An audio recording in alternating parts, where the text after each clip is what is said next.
So I know nobody uses those phrases, but that is what it is. So I joked the other day, I didn't know if Texas A&M was going to incur a luxury tax, and how much they paid for their signing class. I know it's been on your mind. So you stacked top 10 classes together now for 4 years in a row. I don't think there was ever even 2 before that. So do you kind of consider it a slap in the face or whatever when there's these thoughts out there that it's because a lot of money is being spent and just your thoughts? Here's what I'm going to say, and this is point blank. This is point blank because here's my problem. There is no $30 million fund. There is no $5 million. There is no 10. This is garbage, okay? And it pisses me off that people, and here it comes from a site called Bro Bible by a guy named Sliced Bread. Then everybody runs with it. So it's written on the internet, it's gospel. How irresponsible is that? And then we gripe about the transfer portal, and you guys take more than everybody. What's about that? And what goes on? The hypocrisy is a joke. It's an absolute joke, and it's insulting to our staff, how hard we work, to how we do things. It's insulting to Texas A&M because there ain't a better place to go to school and play ball. If we don't like it, we're coming on. Get used to it. All right? We ain't going nowhere. It's an absolute joke. The people who put the hard work in and do it.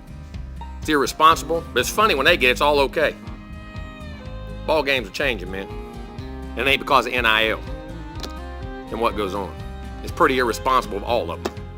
They're clowns. Go next. If they got a problem with it, come see me. I ain't a hard guy to find. We'll be in some meetings. You can say anything you want. We can do anything you want. I ain't got no problem with it. I promise you that shit. Oh, welcome in to the latest episode of that SEC podcast. I'm your host, Michael Bratton. I go by SEC Mike on Twitter. And wow, is it great to be back.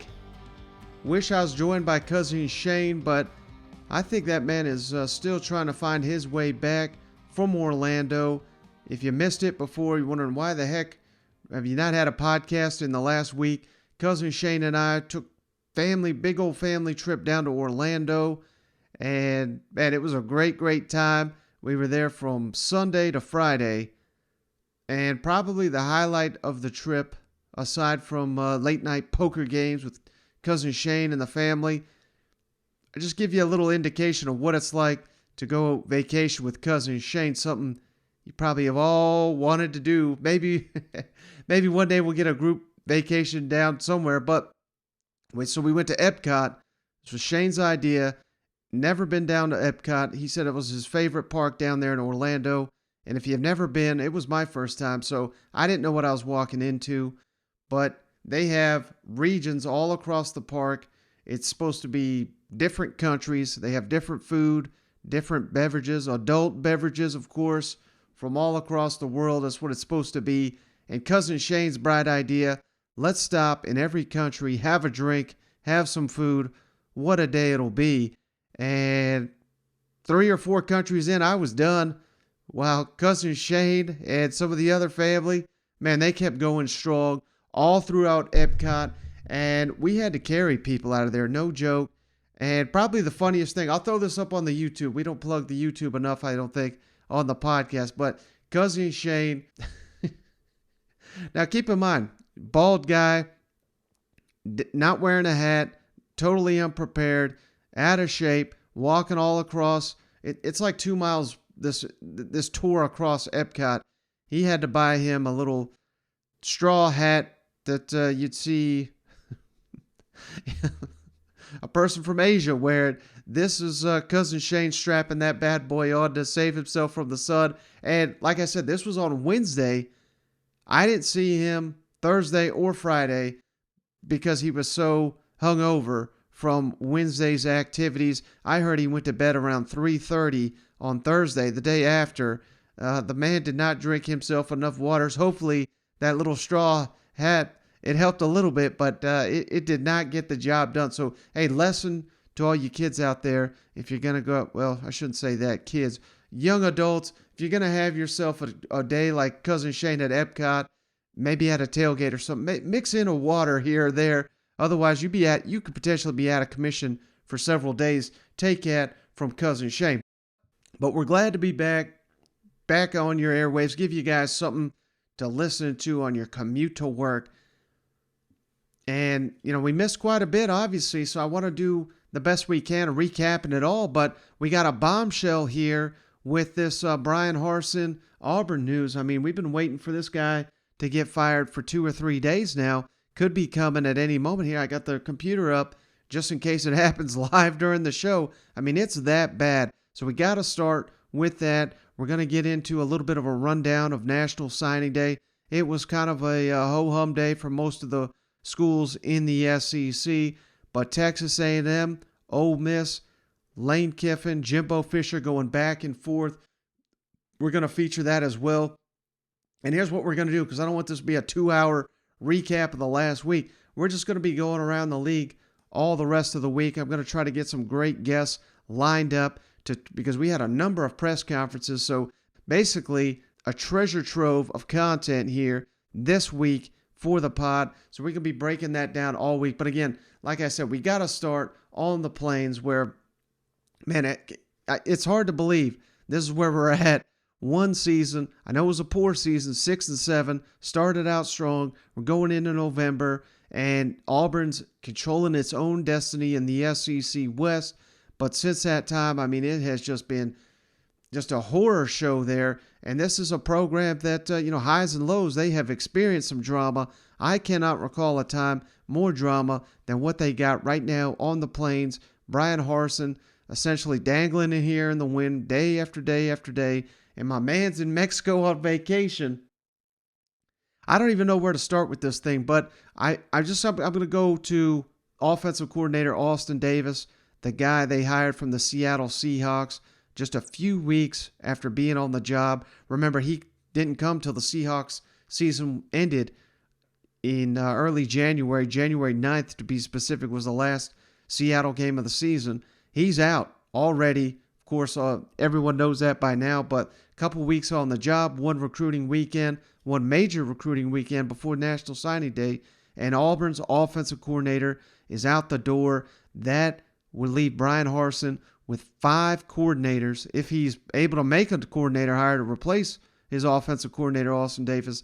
5 coordinators in 14 months on the job. Don't think I've ever seen that at any juncture in an SEC coach's career, but his first 14 months on the job, just incredible. Of course, Derek Mason left for Oklahoma State. Mike Bobo got fired, and they promoted from within to replace Mason. They're likely going to have to promote from within. Like I said, even if he gets the opportunity to hire an offensive coordinator. But the way things are looking, it looks like Bryan Harsin is going to be out the door. So he's probably not going to be making that 5th coordinator hire by all indication. But, I'm sure Auburn fans, the inner workings of your program. But, for the rest of the audience around the SEC wondering, how in the hell did this happen so quickly? How is Bryan Harsin? And if you're going to fire the guy, why didn't you fire him right at the end of the season? Why? I mean, it has been a string of embarrassment. There's the number 25 players in the transfer portal has been cited time and time again. I believe the real number is 19. Not that that's much better, but they've got 5 additions via the transfer portal, 19 defections. Javarius Johnson, one of the top receivers, I think he was 3rd or 4th on the team. They have lost 3 of the 5. Johnson to the transfer portal. Kobe Hudson, of course, to the transfer portal, got booted from the team. Demarius Robinson off to the NFL. So that's those players, those 3 combined for 100 catches, 1,343 yards, 10 touchdowns. I mean, your receiving corps is totally reworked. We know Bo Nix off to Oregon. I mean, it is just a mess down there. But like I said, so let's take this thing back to the beginning. So maybe the fans don't understand why there's so much drama involved here with Coach Harsin. And it all goes back to his hiring. And, there was so much speculation when Gus was shown the door. Hell, they were trying to get rid of Gus for 3 or 4 years there. And when I say they, I'm talking about the boosters. And their plan was to promote defensive coordinator Kevin Steele to become the head coach. Obviously, that didn't happen. And, this is just such a tricky situation here at Auburn. It's very unique where we got an AD in Alan Green, and we've got a president, Jay Googe, on his way out. just this week, they've already announced the replacement for the Auburn president, and that's going to be, so Googe is in there till May. But so we got an outgoing president. The AD's got one foot out the door.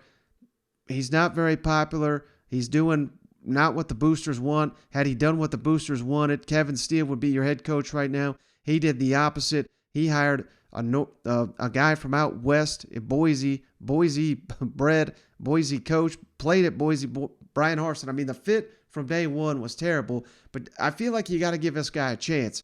And man, there's a lot more to say about this, but it's clear as day. The people behind the scenes did not want Bryan Harsin, are now trying to push him out the door. And this has just turned into such an ugly, ugly feud. And, before we even get to that, let's get to this, because I don't think we addressed this when it happened. But Brent Venables, the Oklahoma coach, who longtime Clemson defensive coordinator before Bryan Harsin got the job, Venables was offered the position. That's what he claims here. This is a quick clip from Oklahoma introductory press conference of Brent Venables, kind of give you a little window into what I'm talking about here. Daughter and I, about a month ago, were laying up in her bed and we're saying prayers, and I'm always telling you to dream big, right? Don't put limitations on yourself. Don't let somebody tell you that you can't accomplish something. So she says, well, Dad, why didn't you take the Auburn job last year? I had made reference that I was a little bit nervous. I really didn't think we had the alignment there that we have here. So why isn't Venables, who was a coveted coordinator, many head coaching opportunities during his time at Clemson, given the multiple national titles, multiple ACC titles under the Tigers, under the Dabo Swinney and Brent Venables era, he's not at Auburn because the alignment's not there. Same thing had been said by Billy Napier. Allegedly said, I offered the job same time before Bryan Harsin. He said, I don't know who in the hell my boss is going to be there. And this is what he's talking about. Is it Alan Green? Is it the AD? Is it the president, Jay Googe? Is it these boosters that are writing all the checks and making decisions down there? It certainly seems like at this point in time, it is the boosters that are running the show down there. And, they're letting it be known that if Bryan Harsin's fired after 1 year, it's because these boosters got more control than they really should have. And because at the end of the day, while there's boosters all across the SEC, you think the boosters are telling Nick Saban what to do? You think they're telling Kirby Smart what to do? I would even go so far as to say, guys like Brian Kelly, who just got there, Billy Napier at Florida, go on and on and on. I mean, you've got to be behind your head coach, and that is something that Bryan Harsin, indicated. He spoke with ESPN, and I think the most damning quote: "Let the head coach be the head coach and support him.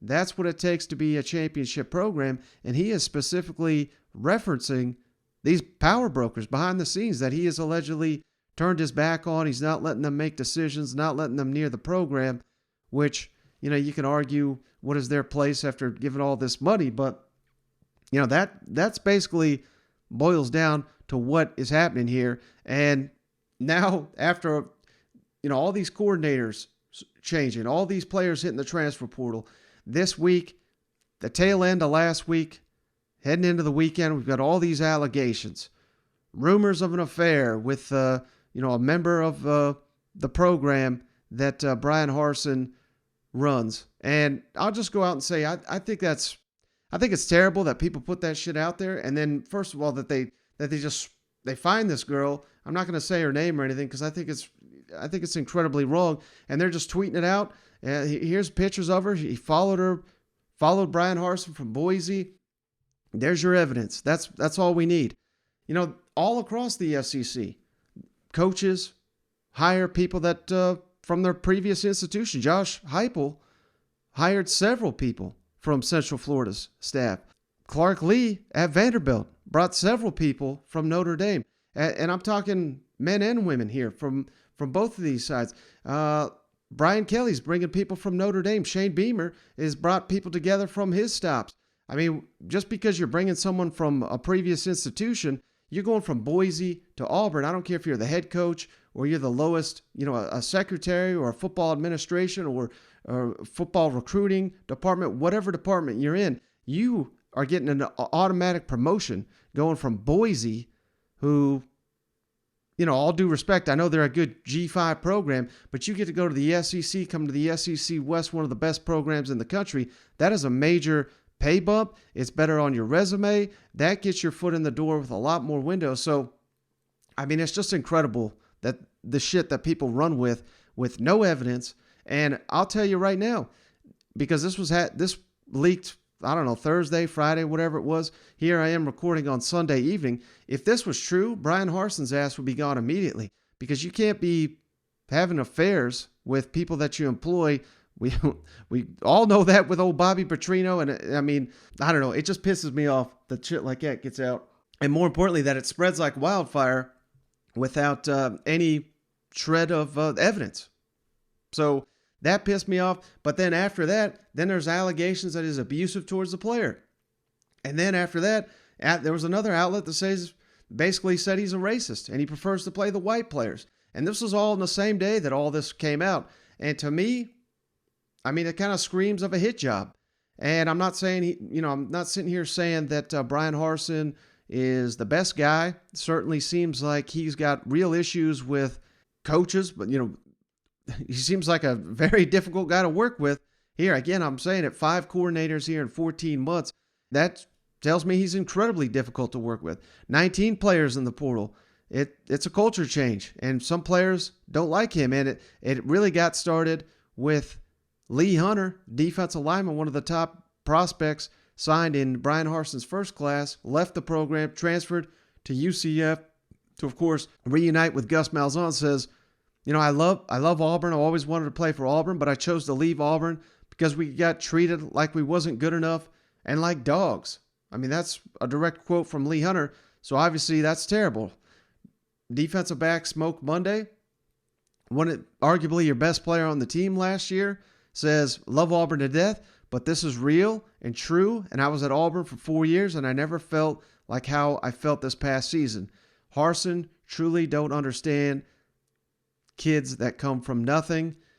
And that was, just some of them. They had a Twitter Spaces where they were kind of calling the guy out, but at the same time, they both turned around and said, he's a very good coach. His people skills is horrible. And that's what he needs to work on. And it's not just players calling Bryan Harsin out, because we got players like Chandler Wooten who came out in Bryan Harsin's defense. So we don't need a best friend. We need a coach. And that's what we had in Bryan Harsin. Derek Hall, one of the best defensive linemen on Auburn last year. Don't believe the things you see. Coach Harsin works harder than no other man to put this program in the best position to be successful, point blank, period. We are behind him 100%, no matter what's being said. Great man of character who loves this team. Stop the BS. Tight end John Samuel Shanker. Listen and listen carefully. Coach Harsin is my football coach. He is the leader I want to have in my corner. If you have a problem with his discipline, toughness, and conviction that he instills in his players, then you get your entitled, selfish, and soft tail out of this program. And then how about this? Offensive lineman Nick Brahms, a super senior, decided to come back to play for Bryan Harsin next season. He's calling out the Board of Trustees. I've never seen anything like this. Auburn Board of Trustees and President Googe, I'm inviting you to speak with the player leaders on this team. Your decision will impact us and this program for years to come. We have valuable insight as we spend every day with Coach Harsin and his staff. We love Auburn just like all of you. So, I mean, you're getting two sides of the story here. What's right? What's wrong? Everyone has their own opinions and their own experiences. So, again, I'm not saying that Bryan Harsin's any kind of saint here, but clearly, I mean, these are not just white players defending him either. So, I mean, to me, that says the racism thing's out the door, verbally abusive. I mean, what does that really even mean when you're installing a culture change? He's going to run guys off, players that don't buy in. That happens across college football. There's players hell, we've seen players at Georgia. I'm not trying to throw Kirby into this, but hell, they just won the national championship. They've had 8 or 9 guys leave the team. I mean, this happens everywhere. So I don't know if I'm buying, that he's abusive towards the players. And again, the affair thing I think is a damn joke, because his ass would be gone immediately if there was any truth to that. And hell, maybe there is, and maybe I'll look like a fool, but they're not keeping this guy on for days on end if any of these allegations of an affair with an employee are valid and there's any proof. He would be gone immediately, because what they're trying to do is fire him for cause, because they owe him, if they don't have cause, $18.3 million. And they just paid Gus and his staff something absurd like 50-something million to get them out and to hire Bryan Harsin and his staff. So, man, just a tangled web down here at Auburn. And all indications are that Bryan Harsin is not going to be returning. I mean, I don't know how you could come back from something like this. Now, there's other allegations that he's blowing off, charity golf events with Bo Jackson, of course, a legend down there. He's blowing off recruiting events, which is in the state of Georgia, which is going to be Auburn's bread and butter the entire time that, for any coach down there at Auburn. They've got to recruit the state of Georgia as hard as they recruit Alabama, if not harder. And, I guess the same could be said for Florida. Those are the 3 core states there for a coach. So it is kind of baffling to see Bryan Harsin not kind of go all in on recruiting. But is that more because, hell, Auburn just got the number 18 class. That's decent. That's not decent for SEC, but for a lot of teams in the country, they'd take 18 in a heartbeat. But the problem is your 2 arch rivals here, Alabama and Georgia, are led by 2 coaches that live and breathe recruiting, and it consumes their life. And if you're not in that level, you're going to look like a poor recruiter. And, I think recruiting certainly is an issue. That's got to get better, along with the people skills, along with having coaches. There's allegations that, apparently if he's got an issue with the player, he just sends an assistant to maybe cut him or release him. And you can't have it that way either, because if you're the leader of the Auburn football program, you have to be the one. You're making these tough calls. You got to be man enough to face these players and say, hey, you need to go because this ain't working out. There was another allegation that Tyrone Truesdale, I believe is his name, a senior defensive lineman, went to Bryan Harsin and asked for a break. I think it was during fall camp. And he said, sure, I'll give you the longest break you ever had. You're gone. You cut from the team. So, again, it's a mixed messages we're getting. Who knows if that's really true? I think that came out of the Twitter spaces with the players. So they would have a very good indication of what happened as long as, they're speaking the truth there. But it's just wild. It's wild to see. And this story is not going anywhere anytime soon. You got the president of the school came out here on, I believe this was on Friday. He said an appropriate decision will be made at the right time. And here we are days later. No decision has been made. And we got spring practice here starting up in a couple weeks. So, and apparently to turn that around, so they've got an opening at offensive coordinator. I don't believe Harsin's got the green light to hire anybody. And I don't know if he knew the salary or anything he could give his previous coordinator hire. So that's maybe why we're seeing promotions from within, which we may have to see here at offensive coordinator as well. So just a wild situation on the plains. And as we sit here Sunday evening, I'm recording this 9:00 at night. I do not think that Bryan Harsin is going to be brought back, but it doesn't sound like he's willing to quit. It sounds like they're trying to make him quit. And I don't think he's going to do that either. So I think that's why we're at this standstill with days and days and days of speculation that he's gone, he's not coming back. But again, how do you come back from something like this when the powers that be, whether they should be the powers or be or not, the guy that hired you is not the powers that be. The president, President Googe is the one that ultimately will decide if Bryan Harsin stays or goes. He is 1 foot out the door as well. His final day is going to be here in May. So I mean, that adds more intrigue to does he want a coaching decision before he leaves?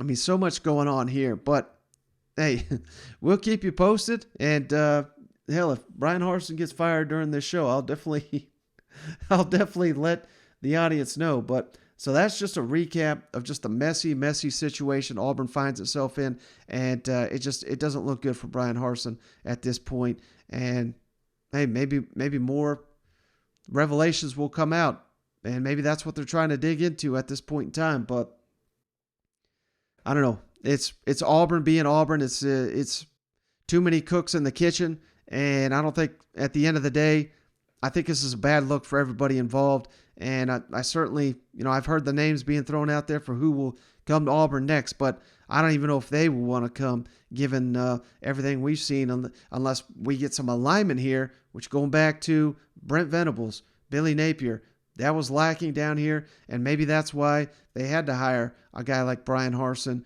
who did a good job at Boise, but when this hire was made, didn't necessarily rally the fans behind this, and I think we're seeing this just a year later. Many fans still not sold on their head coach. All right, so the big event we missed while away, National Signing Day.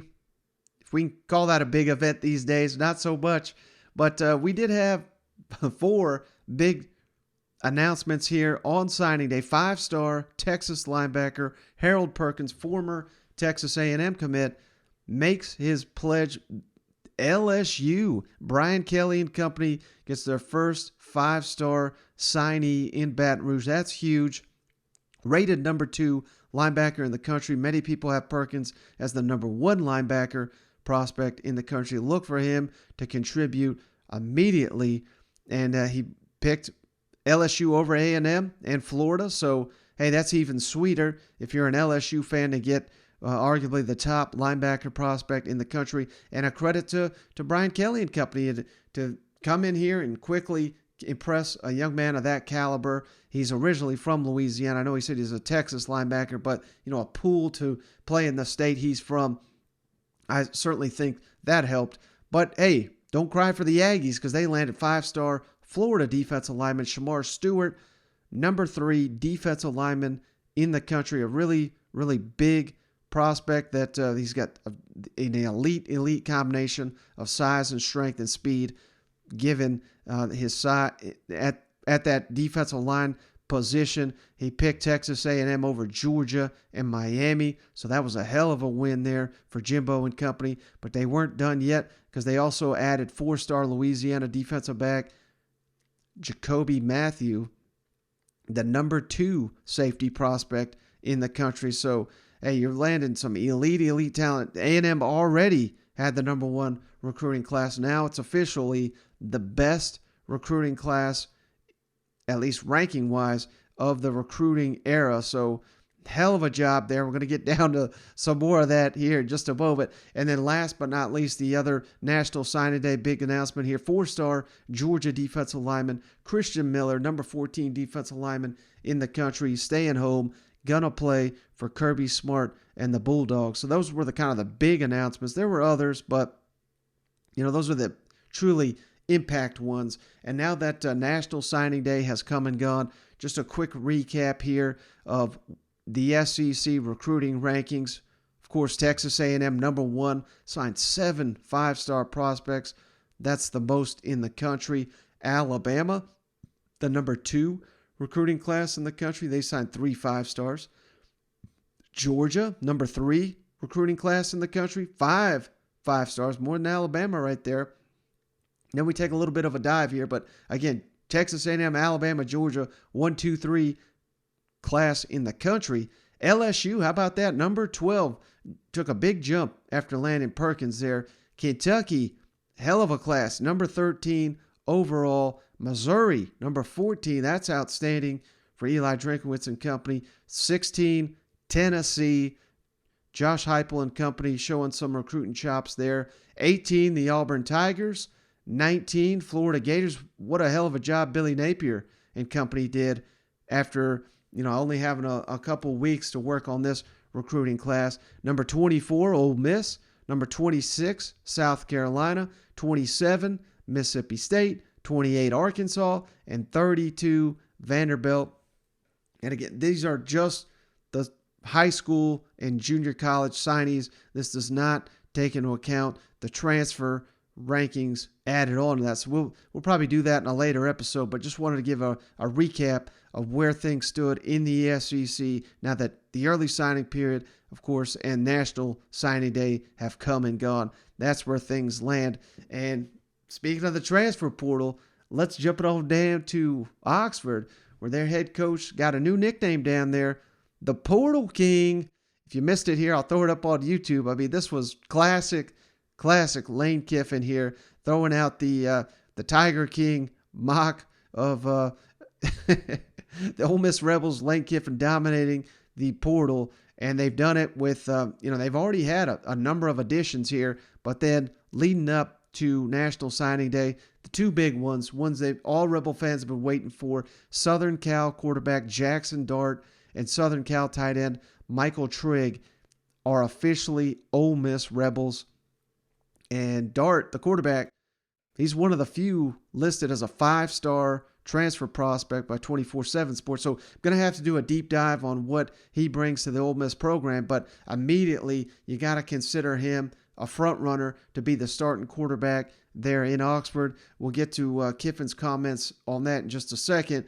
But, you don't bring in a guy of this caliber with the intention of sitting. He intends to play, no doubt. Trigg, arguably the top tight end prospect in the transfer portal. They also added Georgia Tech defensive end Jared Ivey. Should be a nice little pickup here. And Ole Miss fans are going to love this. Mississippi State receiver Malik Heath caught 71 passes, 749 yards, 8 touchdowns the last 2 seasons for Mike Leach. Now he's flipping sides. Now he's playing for Lane Kiffin, wants to play for the winning side there in the Egg Bowl rivalry. So those are just some of the many additions that Ole Miss has made via the transfer portal this offseason. They currently have the nation's number 2 transfer portal class, second only to Southern Cal, so the best in the SEC, and that will really bumps up their offseason talent acquisition rankings.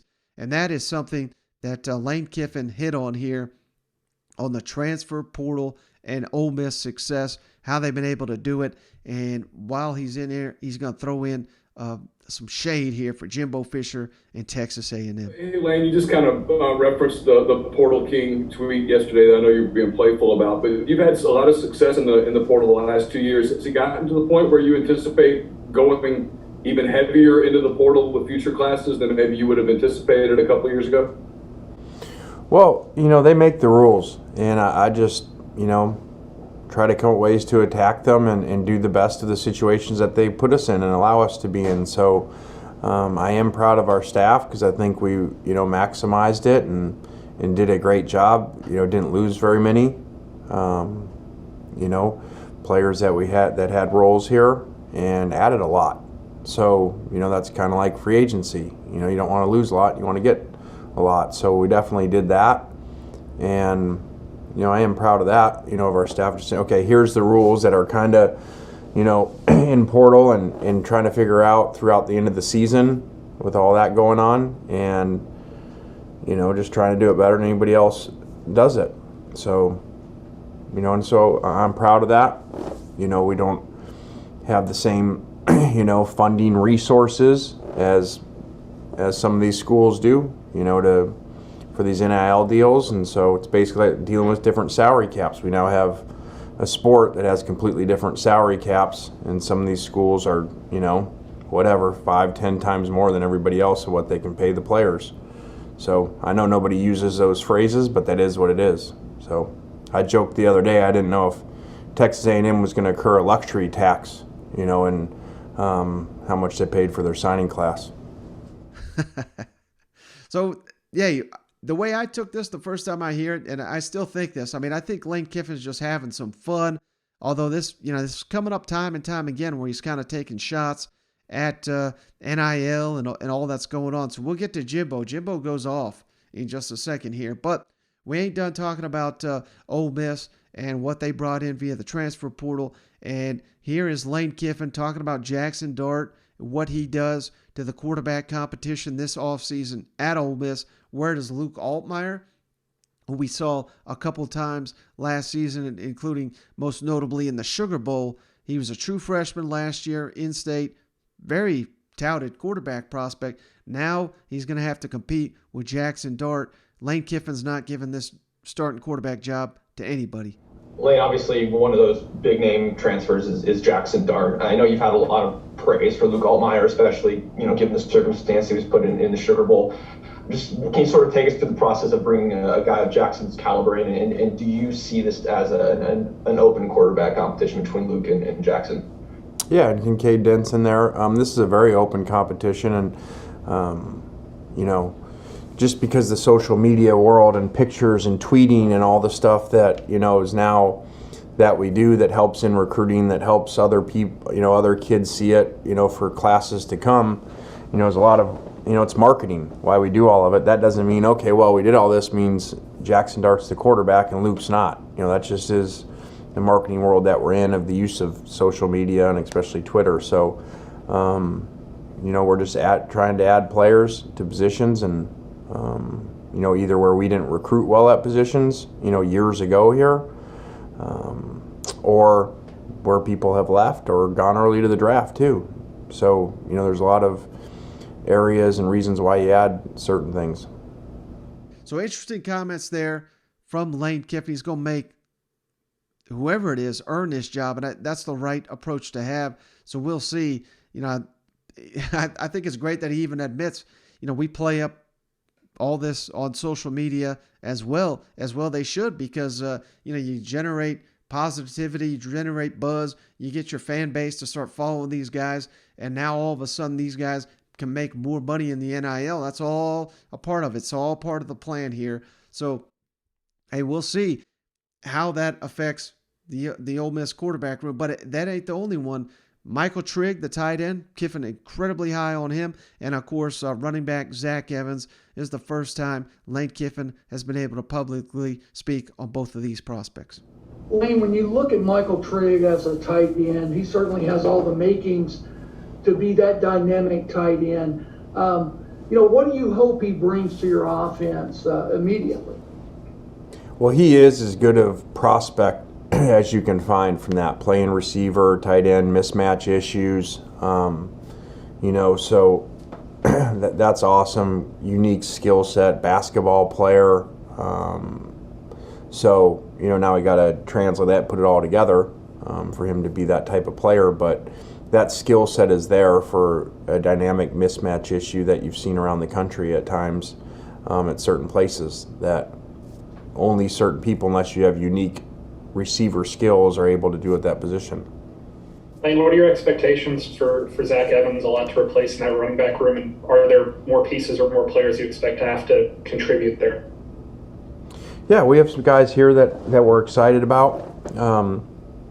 Adding Zach to that room, is good because the top three carriers from last year are not here. It'll be exciting to get everybody in there and get people some chances that haven't had a lot.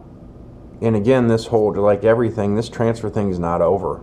You're going to see a whole nother, until they figure out how to do this better, you're going to see a whole nother group after spring ball that leaves places. So this is an ongoing thing. So, it's kind of like, I joked about the rankings and portal number one, whatever. Obviously, I don't care about rankings. I'm just joking because they don't mean a whole lot until you get the production. It's like draft grades.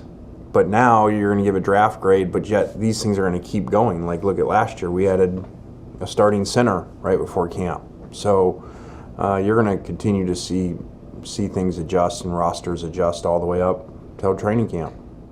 Now, this is great and all. You're adding to so much talent via the transfer portal. Ideally, these guys will come in and ready to play immediately for Ole Miss, because they're going to need a lot of these guys to step into key roles, if not starting roles.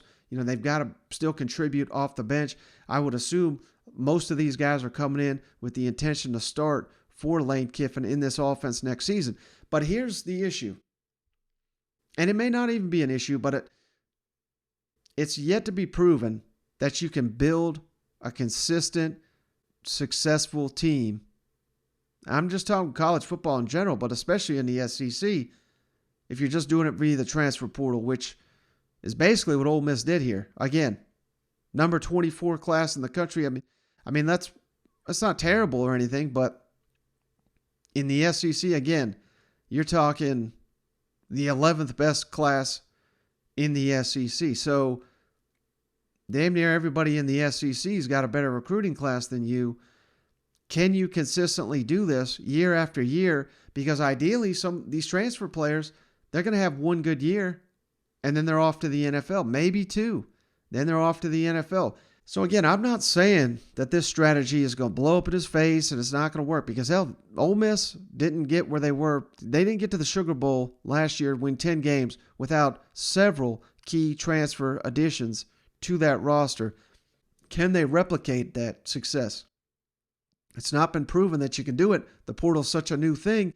You compound all these additions with new coordinators on both sides of the ball. That makes it even trickier. So, I'm not saying that Ole Miss, the fan base, is going to demand 10-win seasons every year from Lane Kiffin or anything like that. But, hey, the bar's been set. And now that it's almost like you're putting all your eggs in the basket of these transfers.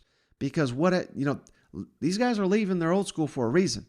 And it's not because they're all dying to go play for Lane Kiffin as much as, they may really, really improve their stock playing for Ole Miss. Hell, Matt Corral, I didn't think he could play at this level. I think now he's going to be the first quarterback taken in the NFL draft. That's what playing for Lane Kiffin can do for you. So I'm not trying to downgrade Kiffin, but, if this quarterback doesn't hit, if this tight end doesn't hit, this running back doesn't hit, where are we at here with Ole Miss? And do we have quality talent behind them? Because if you do, I don't think you're adding 20 guys via the transfer portal, So I don't know, you're setting yourself up for, you're going to have to do this every year. And maybe it works, and maybe that's why they call him the Portal King, because he's going to have to be, if this is their strategy year in and year out, with his sitting here complaining about NIL and how we're not going to be able to compete with some schools. This is what he's talking about. If we can't get elite high school talent, we got to get elite transfer portal talent, but you're going to have to do it every single year, and maybe he can do it. But that's a hell of a lot easier said than done, in my opinion. So last team we're going to hit on this episode, Texas A&M Aggies just signed the number 1 recruiting class of all time according to the recruiting rankings. What does that really mean? That doesn't buy you anything. All these guys got to come in here. They got to develop. They got to work hard. They got to fit in the system. And Jimbo and company have got to make the most out of them. But, of course, you'd rather have the number 1 class than not. And what's everybody saying? Oh, $30 million, oil money. Texas A&M just paying for this entire class. Jimbo Fisher was ready for that one. First question asked on National Signing Day. And my God, he starts cussing here, which I love. I will, anytime these SEC coaches want to cuss, I'm going to highlight it. And he calls out Nick Saban here. He does not call out Lane Kiffin or Kirby Smart by name, but this is who he's talking about here. He's asked about NIL. He goes off for a good 3 minutes here. I'm going to just play the whole thing because it's that damn good. But let's kick it over to Jimbo, who really takes issue with these people saying that NIL is the only reason that Texas A&M having so much success in recruiting. I know it's been on your mind. So you stacked top 10 classes together now for 4 years in a row. I don't think there was ever even 2 before that. So do you kind of consider it a slap in the face or whatever when there's these thoughts out there that it's because a lot of money is being spent, and just your thoughts? Here's what I'm going to say, and this is point blank. Because here's my problem. There is no $30 million fund. There is no $5 million. There is no 10. This is garbage, okay? And it pisses me off that people, and here it comes from a site called Bro Bible by a guy named Sliced Bread. Then everybody runs with it. So it's written on the internet as gospel. How irresponsible is that? I'm going to tell you, there's some very reputable writers in college football and sports that wrote it and have said it and have done things. That's unbelievable to me. When I first heard it, I laughed. I said, oh, yeah, what a clown. I didn't even think anything of it because I don't have social media. And it kept building, and lately I've heard more about it. To me, it's insulting to the players that we recruited that's why they would come here. You ever been to a game here? You ever come to school here and see the education? You ever talk about the 12th man, the Aggie Network when you're done? There ain't a better university in this country. And it's insulting to what you say. And all these, and we got writers who have said it and done it off sliced bread. A guy named Slice who made it up. Love to see who sliced bread is and put it out there with sliced bread. Let me find out where it comes from. And then to have coaches in our league and across this league to say it, clown acts. All right? Irresponsible as hell. Multiple coaches in our league. And the guys griping about NIL, griping about transfer portal, using it the most and bragging about it the most. That's the ironic part. You want character? I'll take it with any of y'all. It's a joke. It does piss me off. The other thing, when you look at vice president, I get another one. Vice president of Notre Dame. Supposed to be a reputable university, right? That's a heck of a person leading a reputable university. I'd be real proud if I hired that guy. Read it off sliced bread. But they say it because it's written on the internet. We worry about the kids and social media and internet. How about grown-ups? How about the guys that are supposed to be setting an example? How about writers who are supposed to be writing the right thing? How about coaches that are supposed to be doing the right thing? And I'll tell you what, I know how some of those guys recruit too. Go dig into that. I know the history, I know the tradition, I know things. Trust me, you don't want to go down that avenue. It's ridiculous, and it's irresponsible, and it's unbelievable. I ain't just talking about one. Multiple people got NIL issues. It's funny, when Nick Saban said his quarterback got an $800,000 deal, it was wonderful. Now it ain't wonderful no more, huh? But ours, we ain't got that. Ours are on record what comes up. We ain't doing all them big deals. There ain't none on our place that we know of. That's funny when you do it. It's hypocrite. And then we gripe about the transfer portal, then you guys take more than everybody. What's about that? And what goes on? The hypocrisy is a joke. It's an absolute joke, and it's insulting to our staff, how hard we work, to how we do things, and it's insulting to Texas A&M because there ain't a better place to go to school and play ball. If you don't like it, we're coming on. Get used to it. All right? We ain't going nowhere. It's an absolute joke that people put the hard work in and do it. It's irresponsible, but it's funny when they get it, it's all okay. Ball games are changing, man. And it ain't because of NIL and what goes on. It's pretty irresponsible of all of them. They're clowns. We'll go next. If they got a problem with it, come see me. I ain't a hard guy to find. We'll be in some meetings. You can say anything you want. We can do anything you want. I ain't got no problem with it. I promise you that shit. All right. So, I mean, again, he was ready for this one. And he's getting some thoughts off his mind here, without a doubt, fired up. But, at the end of the day, all this stuff's legal. And I think his point being is Nick Saban and Kirby Smart, they can do this too. And what they were doing before, they can't do it anymore. And he's talking about buying players illegally. They're buying players legally, and everybody can do it. But that can't be the sole reason that you come to the school. I think that's what other people have taken issue with this recruiting class by Texas A&M. And I certainly don't think it's any coincidence that Texas and Texas A&M particularly, they're going head-to-head on a lot of kids. They both had top 5 recruiting classes. I think Texas A&M, we all know Texas is headed to the SEC soon.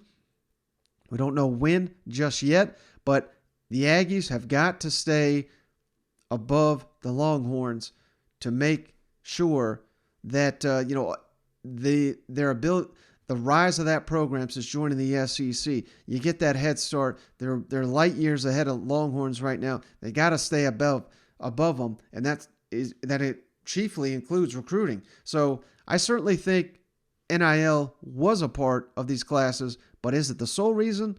No, because I know a lot of the guys that A&M got, they were getting NIL offers at these other schools. So it's not like they're getting blown out of the water and A&M's the only one doing this.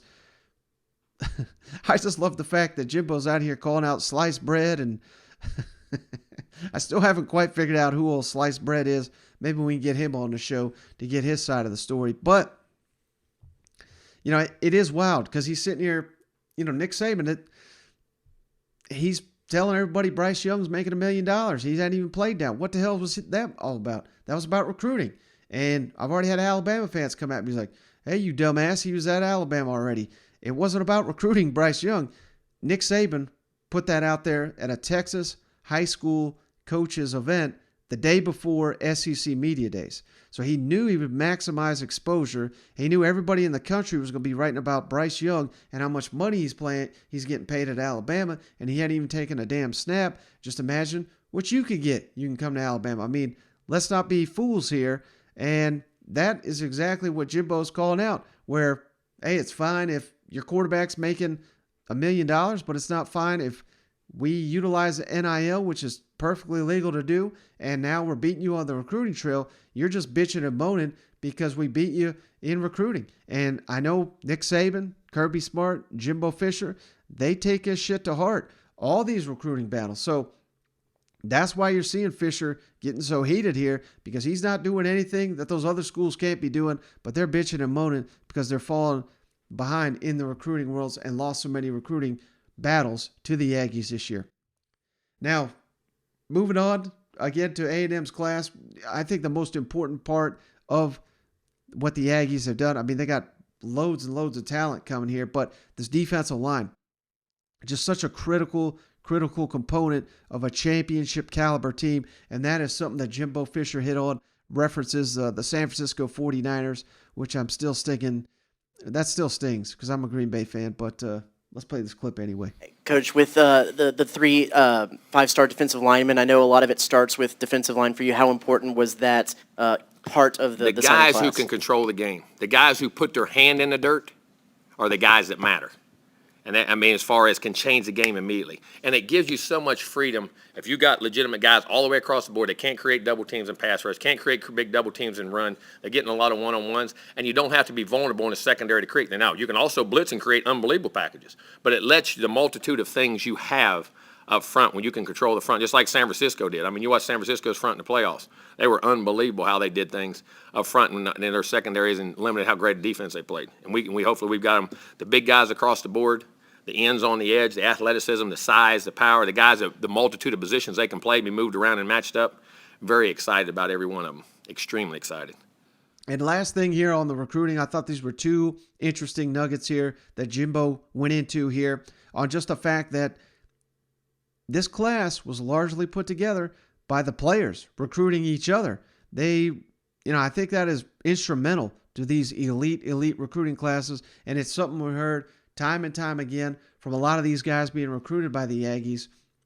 They really wanted to play together and do this together and put A&M over the top. And don't forget, I mean, people look at it as this last season. Aggies, would they lose 5 games this season? 4 games, 4 games, whatever the hell it was. And they look, well, how in the hell you get number 1 recruiting class? That's not how the recruiting calendar works. It's typically the year previous when you're really, really getting these foundational, these relationships and the offseason all to work on them. And Texas A&M was the nation's second best team 2 seasons ago when they only had 1 loss. It was to Alabama. Should have went to the college football playoff. We don't have to relitigate all that happened. But this signing class, it was, the foundation was laid that season when you weren't in the elite class. And Texas A&M, I believe they've averaged a number 4 ranked recruiting class since Jimbo Fisher's been there. I'm not counting the class he got when he's got about 2 weeks to put it together. I'm talking about the classes that he's had at least a year to work on. So this ain't out of the blue where Ole Miss, signing all these 5 stars and they had nowhere near that capability. I mean, this is completely different. So that's something that Jimbo also hit on, just being centrally located in the country, being surrounded by so much talent in the state of Texas, and their ability to go nationwide to get these kids. And I thought that was pretty interesting. At what point, this class is going to be the highest ranked class in the history. At what point did you kind of realize that this was a special class? And my second question is... when I know it's a special class, let me answer it one before you ask your second one. It is this. They recruited each other every bit that we recruited them. We were coming off that 9-1 year, and I thought we were the second best team in this country going in. I really did. Should have been in the playoff. All right? We weren't. Okay, we lived it. Those kids saw that. We went in here, and the atmosphere and environments in that stadium last year, is there a better place to go watch a game? The Alabama game, even the game we lost Mississippi State, the atmosphere, environments, early games, the Auburn game, the South Carolina game, those games, and they were here seeing that. You know what I'm saying? and they knew they wanted to be a part of something. They wanted to be the first to do something somewhere. They recruited each other as much as we recruited them. There was a bond between those guys and a unity that those guys went together and said, you know something? In football, it takes all of us to win a championship. That's what we want to do. And I think that was a big part of this whole scenario of how it did and how it went together. And I know that you mentioned that talking about the early signing period, and that you said you'd even like to have it in August. I'll ask you my annual question about being centrally located to, I think, 5 of the largest 13 cities in the nation, but then also being able to go outside the state's borders as well. When you count, we have 8 different states and 2 different countries. So I guess that's 9 outside. And listen, we're going to recruit. Listen, we're in as good a recruiting base as there is in the country. Why shouldn't we have the number 1 class? Houston, the player, I mean, those guys can't drive up an hour and come to school here? I guess that's illegal, huh?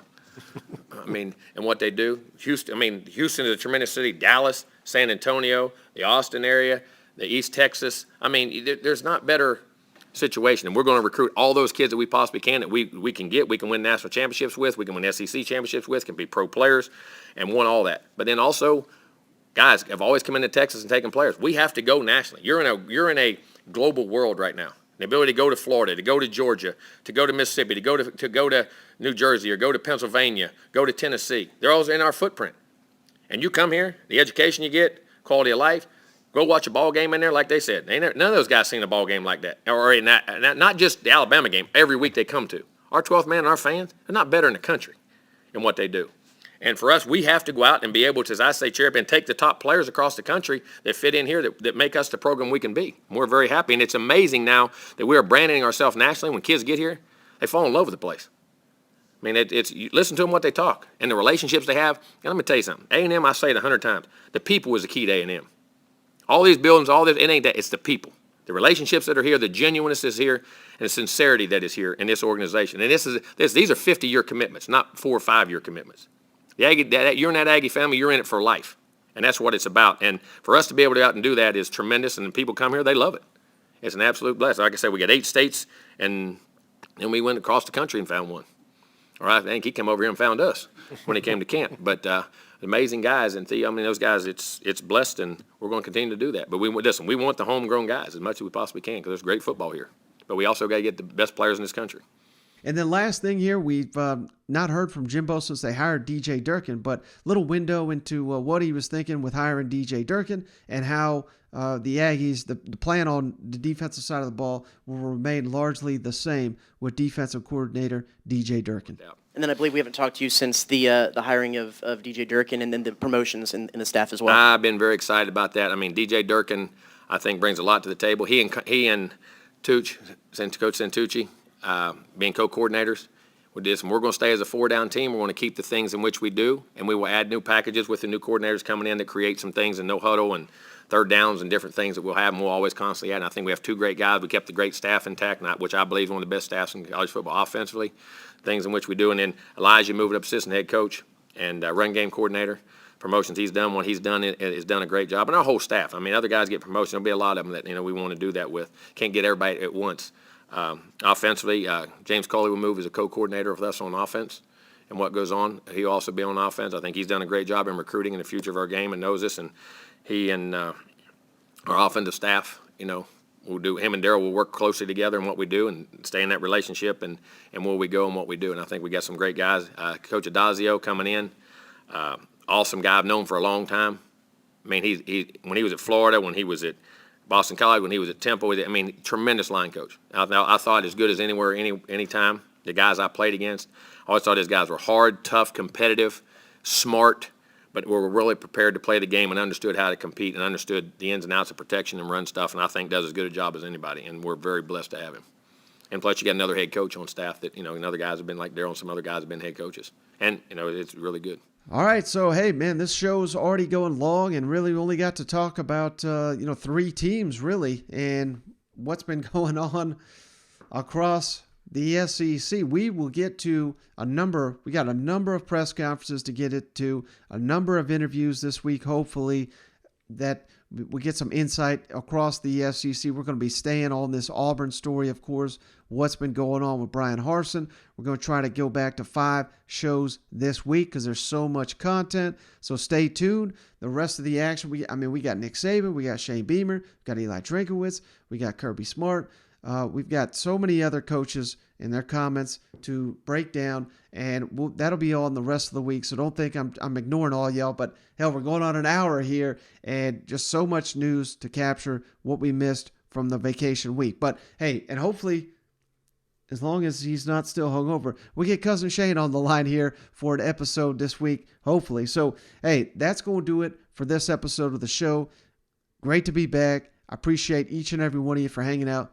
We'll catch you on the next one.